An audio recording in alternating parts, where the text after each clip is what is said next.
Hey everyone, and welcome. If you're new here, my name is Emily, and this channel, well, it became my lifeline. Today, I'm not just sharing tips or talking about everyday life. I want to take you back to a time when my world looked perfect on the outside, but the foundations were cracking in ways I couldn't yet see. This is my story, raw, real, and a little bit of a wild ride. And maybe, just maybe, if you're standing where I once stood, it'll give you a little bit of light. You know how sometimes, you can just feel it. That tiny nagging whisper in the back of your mind telling you something's off, even when everything on the surface screams perfect. That was me, about 5 years ago. 15 years I'd been with Mark, 15 years building a life, the house with the white picket fence, the 2 goofy golden retrievers, the annual summer trips to the lake. We were that couple. The one people looked at and said, I want what they have. God, if they only knew. It wasn't a sudden thing. It was more like a slow fade. Little things. Mark staying late at work more often. His phone, once casually left on the kitchen counter, now practically glued to his hip, screen down. There was a new password on his laptop, for security. He'd said with a smile that didn't quite reach his eyes. I'd brush it off. We were busy. Life gets complicated, right? I told myself I was being paranoid, overly sensitive. Who wants to admit that the bedrock of their life might be turning to quicksand?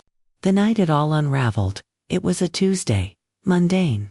I remember I'd made his favorite lasagna. He was late, again.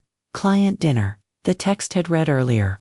Around 11 p.m., he finally came home, smelling faintly of a perfume that definitely wasn't mine. He was a little too cheerful, a little too quick to peck me on the cheek and head upstairs, exhausted. I couldn't sleep. That nagging whisper had become a roar. My heart was pounding. I felt cold. I crept out of bed. His phone was on the nightstand, charging for 15 years. I had never looked through his phone. It felt like a betrayal of trust. But that night, something stronger than loyalty was pulling at me, a desperate need to know if the ground I was standing on was even real. My hand was shaking so hard I could barely type in what I guessed might be the passcode. It wasn't the old one. I tried his birthday. No. Our anniversary. No. Then, a stupid random guess, his dog's name from when he was a kid. Click, it opened. My breath hitched. I didn't even know what I was looking for, but I found it. Texts. So many texts.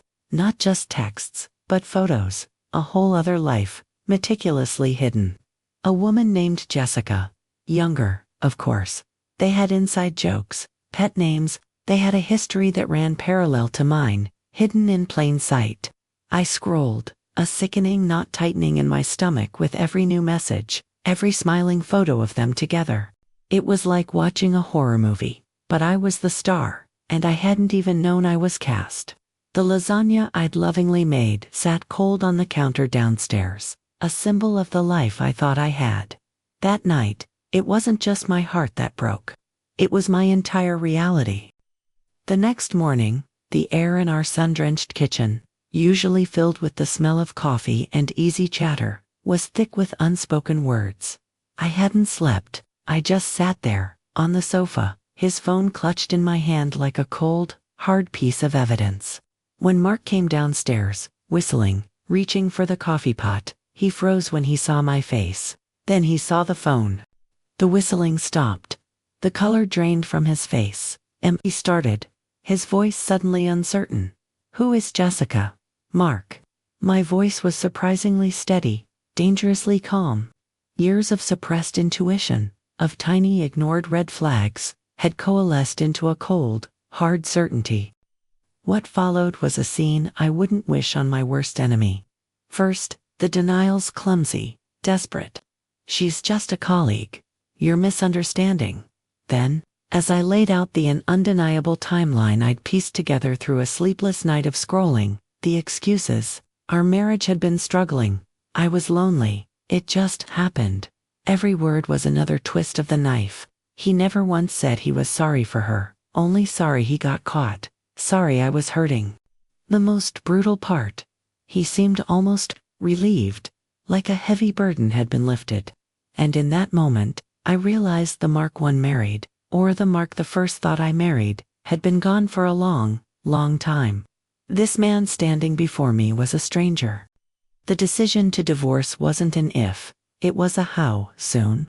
The house we'd built, the future we'd planned, it all felt contaminated. Signing those papers was like signing away a part of my soul. He moved out within a week, taking his carefully curated lies with him. The silence he left behind was deafening. Every corner of that house screamed his betrayal. I'd walk into a room, and a memory would ambush me, laughing in the kitchen, slow dancing in the living room, planning our future on the porch swing. It was torture. I cried until I was dehydrated. I stopped eating. Friends called, their voices laced with concern. My family tried to rally, but I pushed them away. I was ashamed. I felt like a failure. If I couldn't keep my own husband, what good was I? Who was Emily, if not Mark's wife? My identity, so intricately woven with his for over a decade, had been shredded. I was adrift, lost in a sea of grief and a profound, terrifying loneliness. Days blurred into weeks. I was living in a fog. My job performance suffered, though my boss was thankfully understanding. I'd come home to that empty house, the silence pressing in on me. Some nights, I'd just lie on the floor and stare at the ceiling, wondering how I'd get through the next hour, let alone the rest of my life. That was my rock bottom, a desolate, hollow place where hope seemed like a cruel joke. Then, one particularly bleak afternoon, scrolling mindlessly online because what else was there to do, I stumbled upon a blog. A woman, a complete stranger, writing with raw honesty about her own husband's affair. Her words weren't polished or preachy. They were messy and real, echoing the chaos in my own head. And in the comments, dozens of other women, sharing their own stories, offering support. For the first time in months, a tiny flicker of something other than despair sparked within me. I wasn't alone. This devastating, life-altering experience, it wasn't unique to me. A wild thought crossed my mind. What if I wrote it down? Not for anyone else, just for me, to get the poison out. So, I started an anonymous blog. I just called it My Shattered Pieces. I poured out the anger, the betrayal, the confusion, the grief. I wrote about the little indignities, the big heartbreaks, the sleepless nights, staring at his empty side of the bed. It was like glancing a wound. Painful, but necessary. I didn't expect anyone to read it. I certainly didn't expect what happened next. Slowly, comments started appearing. This is my story too. Thank you for putting into words what I couldn't. You're so brave. Brave. I felt anything but. But their words. They were like little life rafts. These strangers, these women I'd never met, were reaching out, offering understanding. They weren't judging my pain, they were validating it. That's when I realized something crucial. My story, in its raw, unvarnished truth, had power. It wasn't just my pain anymore. It was a shared experience that could connect people. I started sharing more, not just the despair, but the tiny steps forward. The day I finally cooked a real meal for myself. The first time I laughed again, really laughed, with a friend. The decision to finally sell that house. Each small act of reclaiming myself, shared honestly, resonated. The blog grew, and as it did, I felt a shift. The anonymity that had once felt safe started to feel limiting. People were asking for more. They wanted to see the face behind the words. The thought terrified me. Video, showing my face, my vulnerability, to the world. But a part of me, a newly awakened, braver part, whispered, why not? So, with trembling hands and a shaky voice, I recorded my first video. No fancy equipment, just my laptop camera, in my little rented apartment.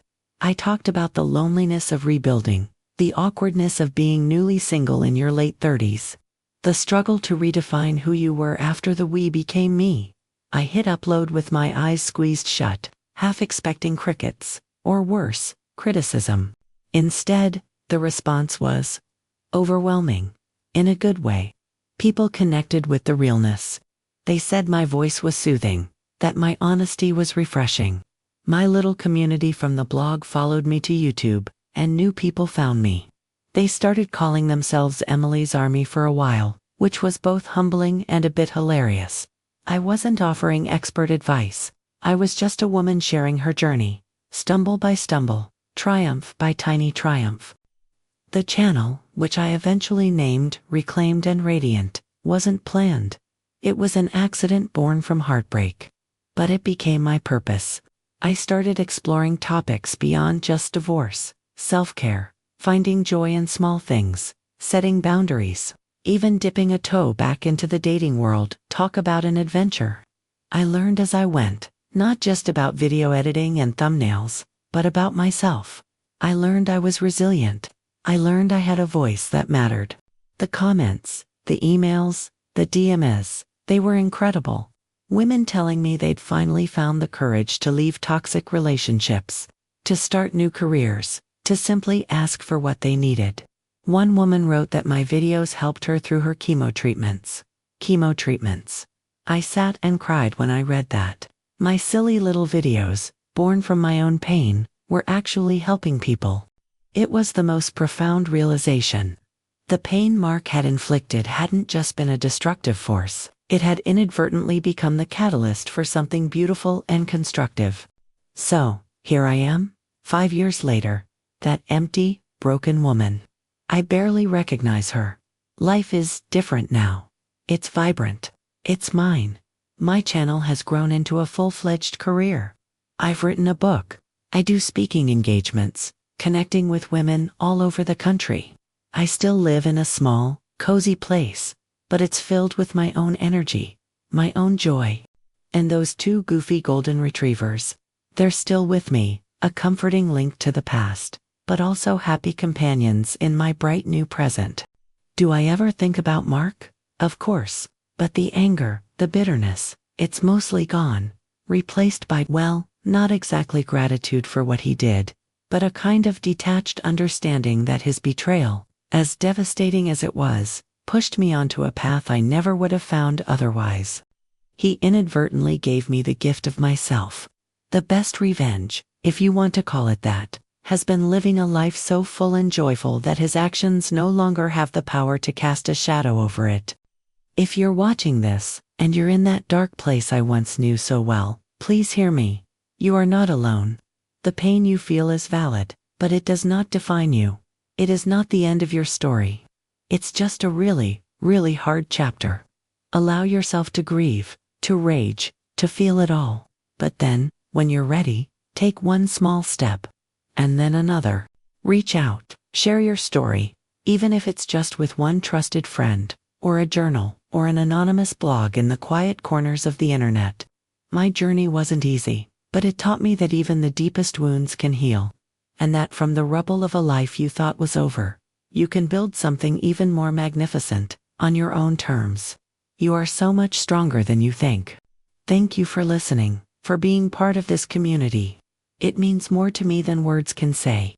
Remember to be kind to yourselves. I'll see you in the next video.